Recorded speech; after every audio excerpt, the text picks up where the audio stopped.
இப்போது புதிய அறிமுகம் அச்சி ஹோட்டல் சாம்பார் 50 கிராம் ரூபாய் 20 மட்டுமே.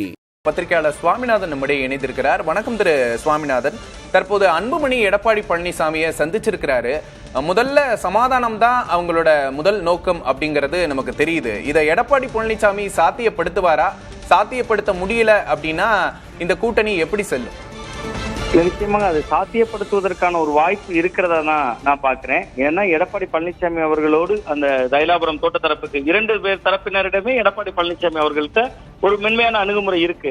சோ அவர் எந்த பக்கமும் நிக்கல. நீங்க கடந்த காலங்கள்ல எடுத்து பாத்தீங்கன்னா ஒரு சில மாதங்களுக்கு முன்பு, சில தினங்களுக்கு முன்பு கூட அன்புமணி ராமதாஸ் அவர்கள் தரப்பும் ஒரு சென்னையில் ஒரு இடஒதுக்கீடு தொடர்பாக ஒரு போராட்டத்தை அறிவித்திருந்தாங்க. அதுபோல ராமதாஸ் அவர்களும் ஒரு கூட்டம் நடத்தியிருந்தார்.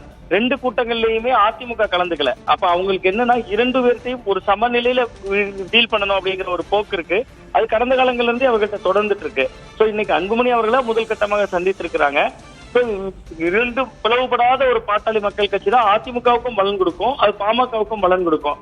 அந்த புள்ளியில தான் இன்னைக்கு வந்து மிக முக்கியமா இணைப்பை மையப்படுத்தி தான் இந்த சந்திப்புகள்ல கூட்டணி தொடர்பாக பேசினாலும் கூட இணைப்புக்கும் மிக முக்கியமா வலியுறுத்துவாங்க. ஏன்னா நீங்க கடந்த சட்டமன்ற தேர்தலே நீங்க பார்க்கலாம், வட மாவட்டங்கள்ல ரொம்ப குறிப்பா சேலம் மாவட்டத்துல எடப்பாடி பழனிசாமி அவர்களுடைய தொகுதியிலேயே கணிசமான அளவுக்கு வன்னியர் சமூக வாக்குகள் இருக்கு. அது பாமகவினுடைய ஓட்டு வங்கி.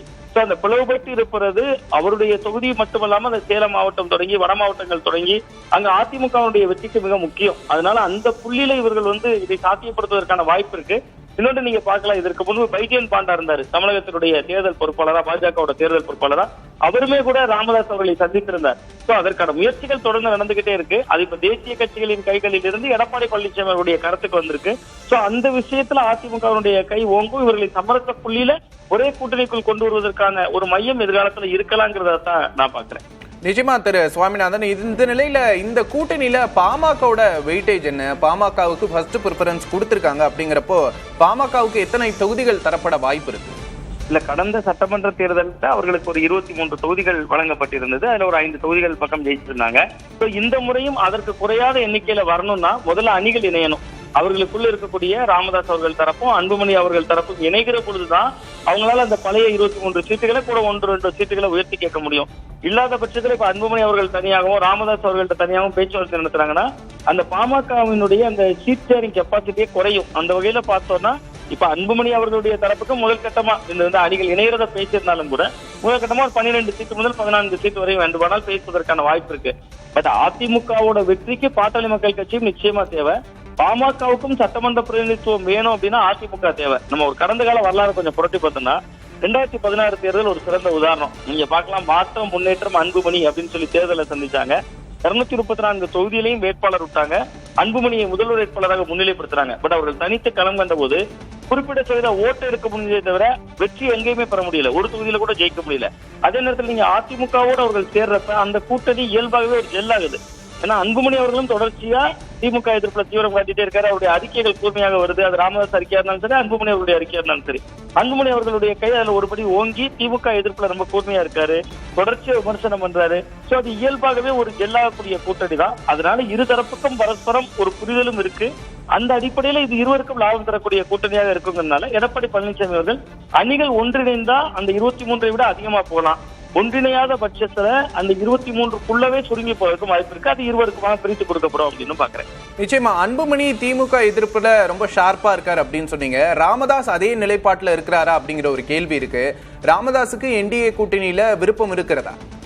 இல்ல, ராமதாஸ் அவர்கள் இன்றைய சூழல்ல திமுக எதிர்ப்புல அன்புமணி அவர்களோடு ஒப்பிடுகிற அளவுக்கு அந்த அளவுக்கு கூர்மையாக இல்லதான்.